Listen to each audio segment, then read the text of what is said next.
everyone, I'm Emily O'Connell, one of this year's digital research interns. One of our projects this semester was creating a website for the Ngong Road Children's Foundation Sexual and Reproductive Health Digital Resources, partnering with Kelsey Williams in the School of Public Health. Our task was to create a website in order to help spread resources related to sexual and reproductive health, and specifically the youth peer provider model evaluated by Tulane professor Dr. Patricia Kissinger. This model focuses on training peer health educators to provide information about sexual and reproductive health to their peers in Kenya.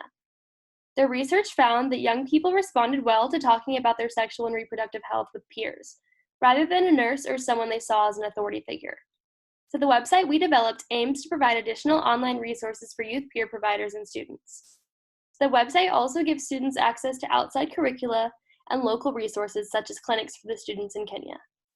Additionally, we set up a forum for students to anonymously ask questions and created a blog feature where those questions will be answered. So we've just summarized the information about the NCRF and the key people involved with that.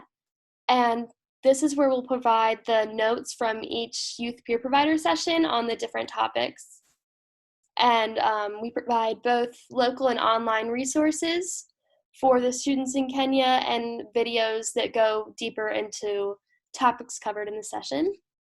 And then the blog feature is where the questions that the students submit will be posted, and they can ask the questions without an email or anything tied to their post. So it is asked anonymously and they can get an answer. The goal of the website is to give young people in Kenya access to many different resources that they can find helpful when navigating matters related to their sexual and reproductive health. By promoting resources and information to supplement the work of the youth peer providers, we hope to give young people a safe environment to learn and ask questions, and empower them to take charge of their own health. This semester, we learned a lot about web development from this project. One of the most valuable takeaways, in my opinion, was learning how to tailor a website for a specific audience.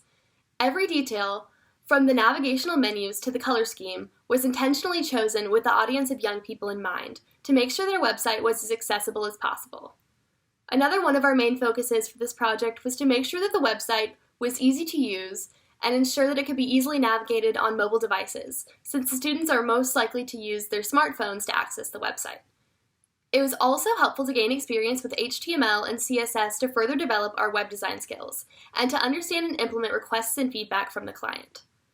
Overall, our final deliverable was the website and blog with clearly organized information from the NCRF that can be easily accessed by students. Going forward, we will continue to update the website with relevant information and make sure that the students find it accessible and easy to use.